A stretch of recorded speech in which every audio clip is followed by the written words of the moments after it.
안녕하십니까. 이주영 법무사입니다. 개인회생을 신청할 때 간단히 상담만으로 진행한다거나 형식적인 요건만 되는지 여부를 파악해서 진행하게 되는 경우가 많이 있는데요. 이런 경우에 예측하지 못한 상황이 발생이 돼서 신청이 기각되는 사례들이 많이 있습니다. 이번 시간에는 의뢰인의 개인회생에 이른 경위와 부채 발생 경위 등을 종합적으로 파악해서 원금 80% 정도를 탕감받은 사례를 가지고 설명을 드리겠습니다.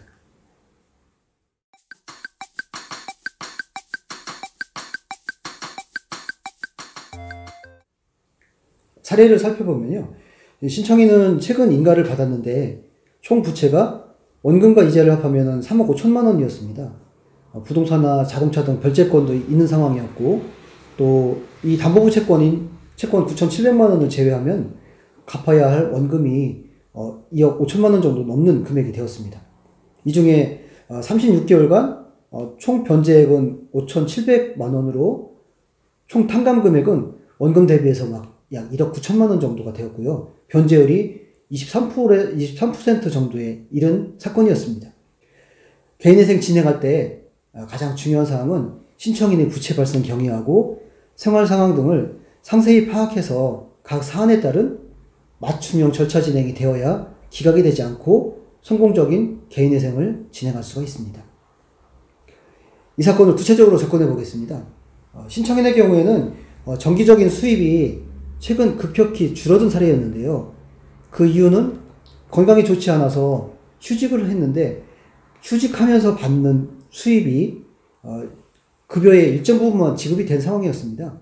금액으로 살펴보면요. 2019년 근로소득 원천징수 영수증상으로는 평균 급여가 약 350만 원 정도 됐었는데 최근 계속된 휴직으로 최근 1년치를 계산해 보니까 급여가 줄어서 약 290여만 원 정도로 산정이 되었습니다. 저희 사무소에서는 신청인의 이런 특이한 상황들을 감안해서 월 급여를 290여만 원으로 산정을 했고요. 신청인의 필요한 여러 자료들을 첨부해서 가용소득을 산정해서 접수를 하게 되었습니다. 생계비와 관련해서는요. 자녀가 한 명 있었고 남편도 수입이 있었지만 개인회생을 진행 중임을 감안해서 1.5인 생계비 기준으로 그 생계비를 산정해서 제출을 해 주셨습니다. 또 추가 생계비와 관련해서는 신청인이 질병휴직임을 감안해서 건강보험 요양급여 내역을 근거로 해서 추가 생계비, 의료비죠. 약 30여만 원 정도를 추가로 지출하겠다라고 계획안을 제출하게 됐습니다. 이 사건과 관련해서는 법원에서는 어떤 보정이 나왔을까요? 최근 채무 사용 내역과 또 임대차 보증금 중에서 면제재산의 범위를 그 범위 중에서 일정한 부분을 청산가치에 반영하라는 내용하고요. 또 추가 상기비의 필요성을 소명하고 또 통장 거래 내역서 중에서 부친에게 입금된 돈, 또 배우자에게 입금된 돈이 있었는데 그 금원을 명확하게 산정을 해서 청산가치에 반영하라는 내용이었습니다.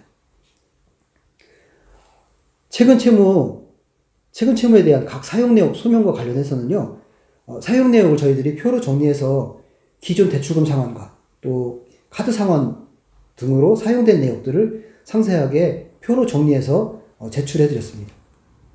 또 임대차 보증금과 관련해서는 임대차 보증금 배우자 명의였는데요.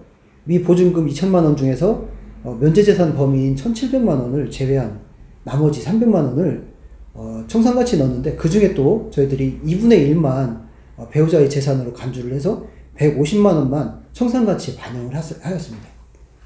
추가 생계비와 관련해서는 변제율 상향을 위해서 추가 생계비, 병원비죠. 이 부분을 삭제를 하였고요.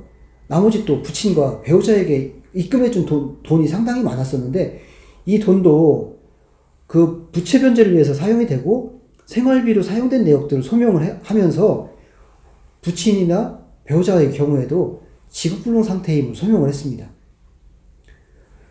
이렇게 신청인의 경우에는 줄어든 급여를 반영하고 부양가족도 일정 5인 기준으로 금액을 산정하고 매달 변제하는 금액을 최대한 낮게 책정할 수 있도록 보정서를 제출하고 결국 원금의 23%를 변제하도록 하는 인가결정이 나게 되었죠. 개인회생은 신청인의 개별적인 상황이나 부채 발생 경위에 대해서 상세히 파악하고 신청 후에도 이를 보완할 수 있는 전문가와 상담이 중요합니다. 이상 신청인의 부채 발생 경위 등을 종합적으로 파악을 해서 보정서를 면밀히 제출한 결과 원금의 80%를 탕감받은 사례를 가지고 설명을 드렸습니다. 감사합니다.